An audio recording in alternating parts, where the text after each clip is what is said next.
Gusto mo? Ibuko ko lahat ng nalalaman ko tungkol sa pamilyang to! Ha? Ngayon na! Hayop ka! Pinatay mo ang anak ko! Tama na! Hayop ka! Ano? Kinakaya mo lang ako? Bakit? Dahil babae lang ako? At ikaw, paano kung lalaki?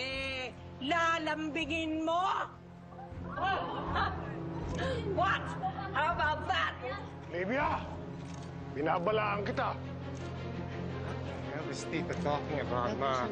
Eh, alam na naman ng buong pamilya to eh.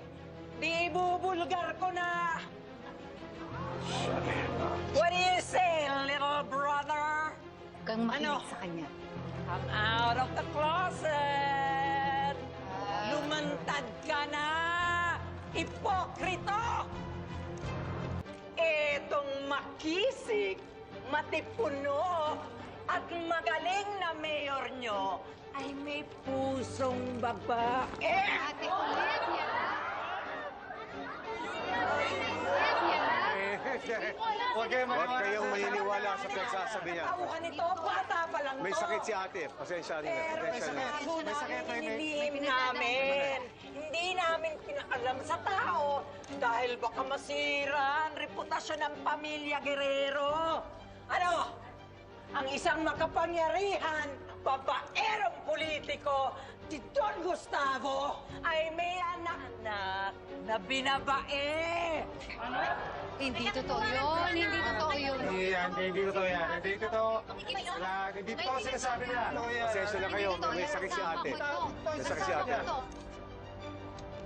Olivia, tumigil ka na. Hindi mo alam ang pinagsasabi mo. Hindi.